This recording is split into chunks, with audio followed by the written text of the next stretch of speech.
Let's simplify the expression 3 squared raised to 0 times 3 raised to negative 1. Ang tanong, paano nga ba ito i-simplify? This part of the expression can be simplified using the power of a power.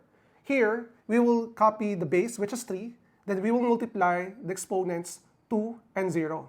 2 times 0 is 0. Times, as for 3 raised to negative 1, ang mangyayari dito is that we will use the negative exponent rule.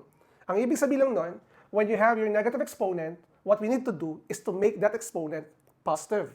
So, how do we do that? To make this positive, meron tayo itong invisible 1, and as you can see, this one is a fraction.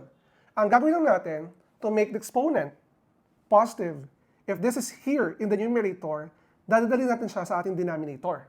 And it goes like this, it will become 1 over 3. Sir, saan ang galing yung 1 natin? Since tatanggalin natin to, ang maiiwan sa taas ay yung 1. And then, since ang target natin is to make the exponent positive, from negative 1, it will become positive 1. Pero, if the exponent is 1, automatically, we need to make this 1 invisible. Ngayon, meron na tayong 3 raised to 0 times 1 over 3. Etong part na to, kailangan pa natin i-simplify. What we need to do here is that we will use the zero exponent property. Any number expression raised to 0 is equal to 1. So what we have now is 1 times 1/3. And as you can see, 1 times 1 is equal to 1 over 3. And this is the correct answer. Definitely, the correct answer is letter B. That's it, guys. Bye-bye!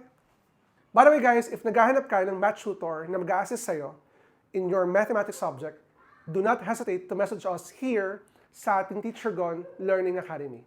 That's it, guys. Bye-bye!